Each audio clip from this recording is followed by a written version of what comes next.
Alhamdulillahi wa Assalamualaikum warahmatullahi wabarakatuh.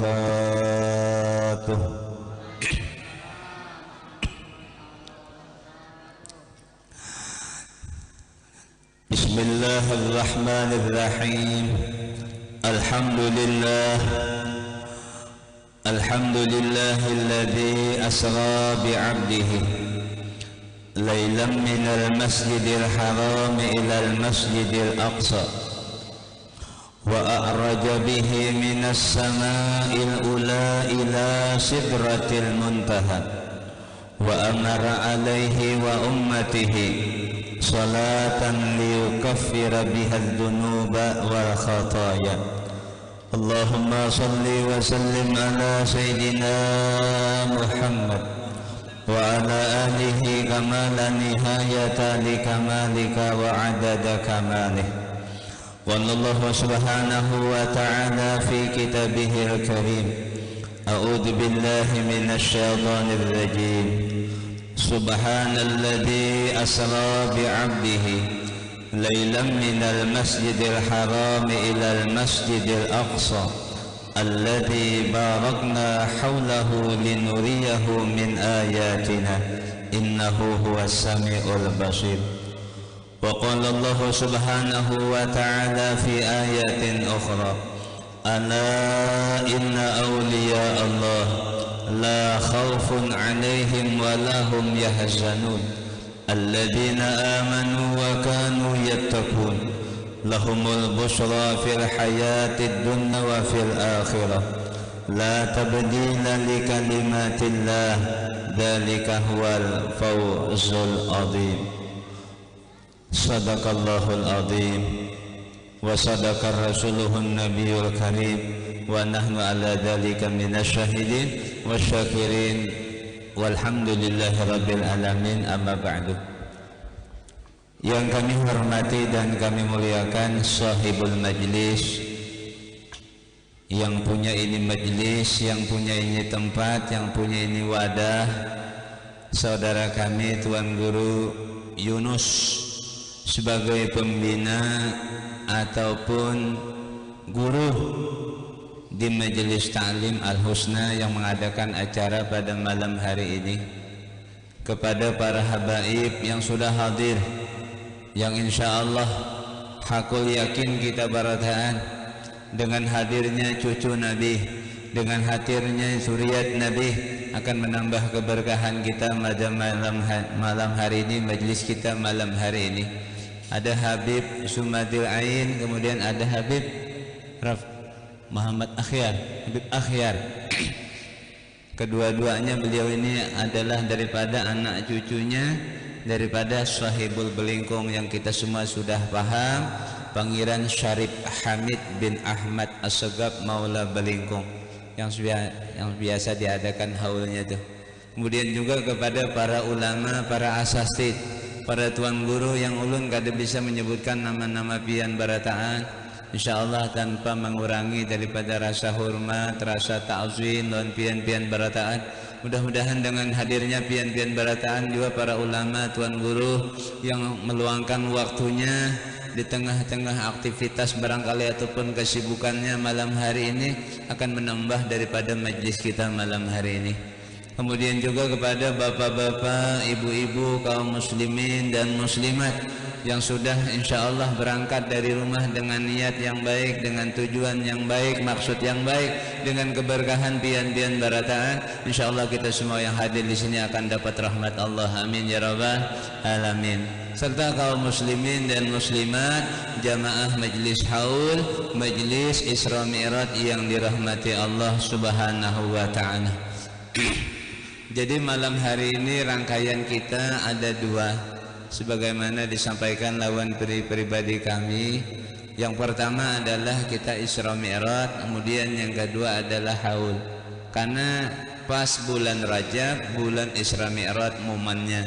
Pas juga bulan Rajab, bulan wafatnya daripada Tuan Guru Al-Arif Billah Syekh Muhammad Zaini bin Abdul Ghani atau yang masyhur dengan almarhum Tuan Guru sekumpul pas juga di bulan Rajab. Jadi ada dua nih, ada dua perayaan yang kita adakan pada malam hari ini. Inda dzikri sholihin tanzilur rahmah. Ketika diceritakan kisah orang soleh yang manapun, yang dikenal yang kadakah, yang pian tahu kah kada tahu, asal dia orang soleh akan menjadi asbab inda dzikri sholihin tanzilur rahmah, menjadi asbab turunnya rahmat Allah. Lalu fakaifa bimujalasatihim, lalu bagaimana kalau kita bisa bergabung duduk lawan orang soleh? Ulun yakin yang kumpul malam hari ini banyak orang soleh. Tidak kumpul umat Nabi Muhammad 40 kecuali satu di antara mereka yang menempati seorang wali.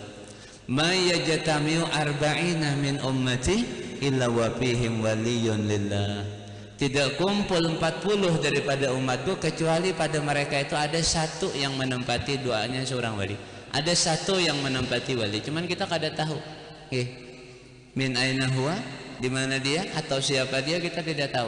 Tapi kita dengan husnudzon kita yang manusia beratus mungkin beribu malam hari ini nih, insya Allah berapa banyak umat Nabi Muhammad? Kalau 400 saja 10 kali 4 sudah 40 ya. Kalau 400 berarti 400 berarti ada 10 sudah. Ada 10. Bagaimana kalau lebih? Jadi kita ngaji nih santai aja seadanya. Ulun nih guru ini udah pian tahu aja sudah. Artinya kurang begitu sehat memang nih kondisi beberapa hari ini, masih ada batu-batuk lah. Jadi seadanya kita bagagamatan ini longsornya nih ada di luar ini, bila-bila habis kena ditambahi ya kan biar angkat-angkat koko aja lah, nggih begamat aja lah. Jadi bisa kumpul di majelis yang seperti ini adalah satu keberuntungan yang luar biasa.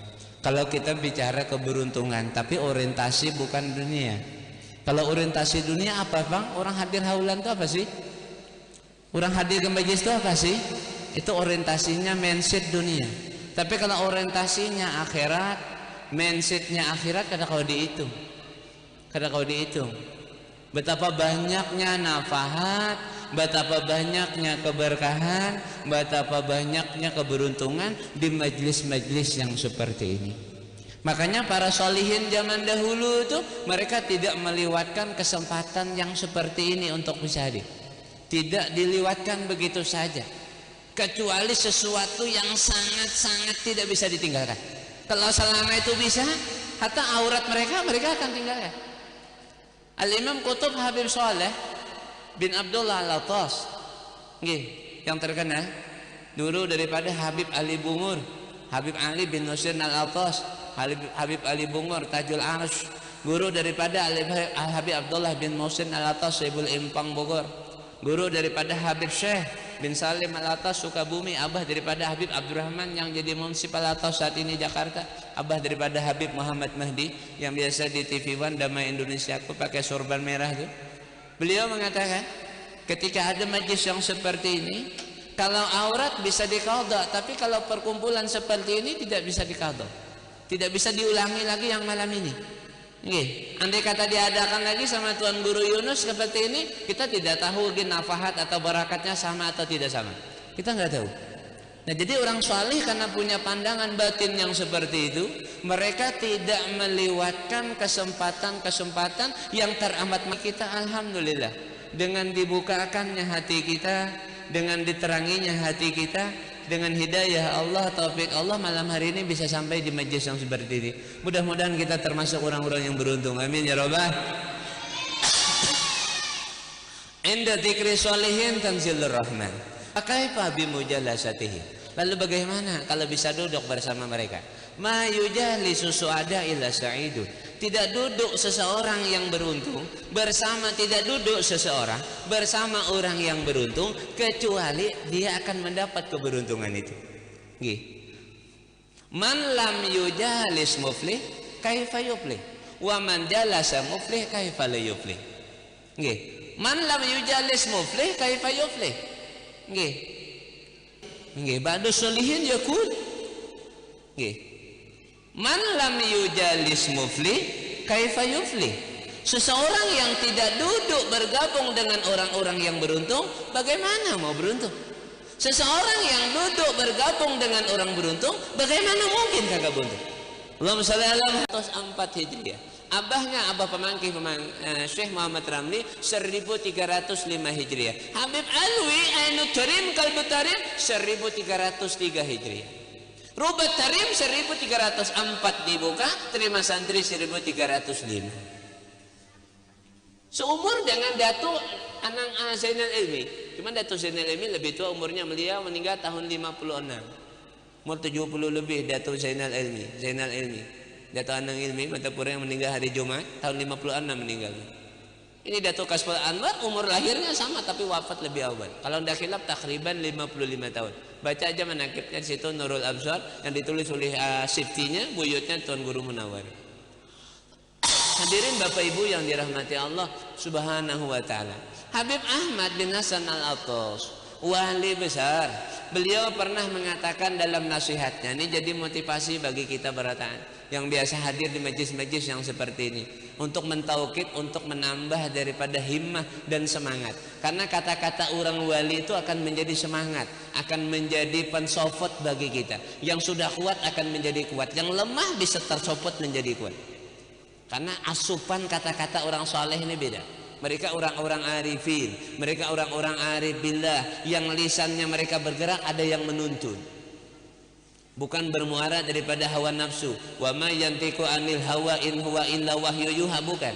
Misli Habib Ahmad ini. Habib Ahmad beliau mengatakan begini, masuklah, duduklah di bawah keberkahan orang-orang soleh, kata Habib Ahmad.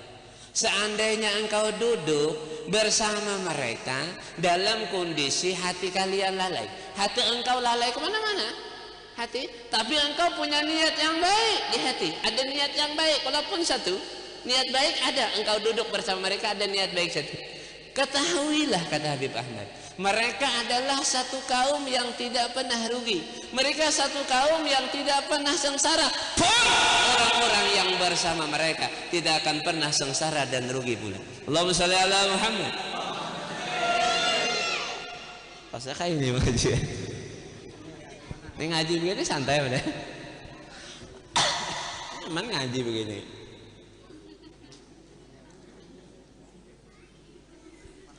Mulai dingin maksudnya. Itu ada biarlah. Oh, nale ada termosnya Tuan Guru, masya Allah.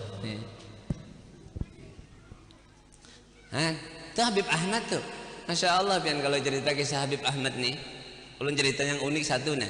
Ini tabarukannya kita nih ada aja. Kita arahnya tunggu aja. Nih arahnya ada aja. Habib Ahmad nih, tadi Guru Kasful Anwar, Datuk Kasful Anwar generasi pengasuh ketiga Darussalam setelah Syekh Jamaluddin, Syekh Ahmad. Beliau ini generasi ketiga yang mewarnai Darussalam kepada arah perubahan yang signifikan majunya di zamannya Datuk Kasful Anwar, yang oleh Tuan Guru Sekumpul dikatakan ini, boleh dikatakan ini mujaddid. Datuk Kasful Anwar nih mujaddid besar. Jadi Habib Ahmad santrinya banyak. Kita tahu Habib Ali Kewitang, Ali bin Abdurrahman Al-Habsyi Kewitang, yang abahnya di Cikini, yang majlis taklimnya ratusan tahun umurnya. Santrinya Habib Abdul Qadir bin Ahmad Balfaqih Darul Hadis Malang, pondok yang umurnya seumur dengan negara kita, tahun 45, tapi sebelum merdeka 6 bulan, tepatnya pas di bulan Rabiul Awal berdirinya. Santrinya Habib Ahmad, dan sudah dikasyak oleh Habib Ahmad akan jadi orang besar ketika di Indonesia. Habib Muhammad bin Ahmad Muhdar, Kubah Ampel Surabaya, menantu Al-Imam Qutb Habib Muhammad bin Idris Al-Habsyi, orang yang pertama kali bawa Maulid Habsyi ke Indonesia. Jadi bawa Maulid Habsyi ke Indonesia ini bukan Habib Anis, bukan abahnya Habib Anis, bukan. Ini Habib Muhammad nih gurunya. Semua orang yang Habsyi, Maulid Habsyi dari sini nih, Muhammad bin Idris Al-Habsyi Kubah Ampel Surabaya, atas izin daripada Syekhul Maulid Habib Ali. Baca sejarahnya. Jadi kalau antum cerita Habsyi, ini yang pertama bawa Habsyi di bumi Indonesia. Dan ini bukan katanya sahih. Habib Muhammad bin Idris Al-Habsyi Kutub. Banyak orang-orang bepergian, kata Habib Ali, ke Tanah Jawi untuk urusan duniawi, untuk urusan berdagang, tapi putra kami, anak kami, Muhammad bin Idris Al-Habsyi, dia pergi untuk mencari ridha Allah, dia pergi untuk berdakwah di jalan Allah, dia pergi untuk berdakwah di jalan Rasulullah untuk mendapatkan makam As-Siddiqiyah Kubra, kata Habib Ali Zaibul Maulid ketika melepas santrinya. Ini orang yang pertama bawa Maulid Habsyi ke Indonesia, yang belakangan ini kurun belakangan. Kalau Habib Anis cucu wujud, Habib Muhammad Anis bin Alwi, Alwi anak paling bungsu Habib Ali Zaibul Maulid.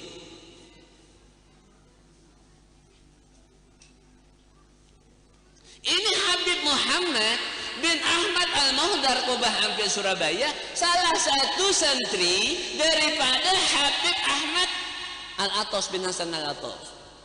Santrinya kayak apa? Bagaimana gurunya? Ketika engkau lihat ada orang besar, yakinlah gurunya pasti orang besar. Ketika gurunya orang besar, santrinya belum tentu orang besar.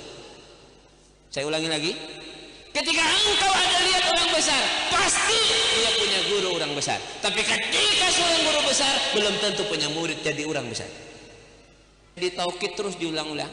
Jika ada orang besar, telusuri sejarah hidupnya. Wa min ba'di syekhuhu min kibaril ulama. Di atasnya tengok aja, pasti. Tapi ketika ada orang besar, santrinya belum tentu jadi orang besar. Cuman terkadang banyak orang bersandar ke orang besar.